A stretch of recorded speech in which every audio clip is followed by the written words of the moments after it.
घने जंगल में एक चतुर बंदर रहता था।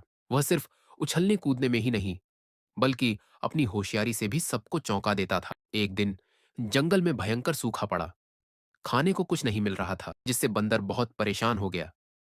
तभी उसने नदी के दूसरे किनारे पर एक केले का पेड़ देखा। बंदर ने सोचा, मुझे किसी भी तरह उस पेड़ तक पहुंचना होगा।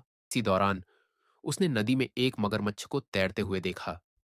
बंदर ने चालाकी से कहा, मगरमच्छ भैया, मैंने सुना है कि राजा तुम्हें अपने दरबार में बुलाना चाहते हैं। अगर तुम मुझे अपनी पीठ पर बिठा लो तो मैं तुम्हें रास्ता दिखा सकता हूँ। मगरमच्छ खुश हो गया और बंदर को अपनी पीठ पर बैठा लिया। जब वे नदी के बीच में पहुंचे तो मगरमच्छ ने कहा, असल में मैं तुम्हें राजा के भोजन के लिए ले जा रहा हूँ। बंदर ने तुरंत अपनी बुद्धिमानी का इस्तेमाल किया और बोला, अरे मगरमच्छ भैया, मेरा दिल तो जंगल में एक पेड़ पर लटका हुआ है। अगर तुम मुझे किनारे पर वापस ले जाओ तो मैं उसे ले आऊं।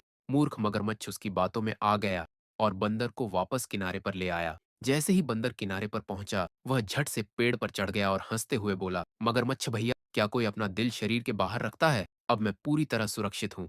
मगरमच्छ शर्मिंदा होकर पानी में वापस चला गया और बंदर आराम से केले खाने लगा। मजीद इस तरह की कहानियों के लिए वीडियो को लाइक करें और चैनल को सब्सक्राइब करें।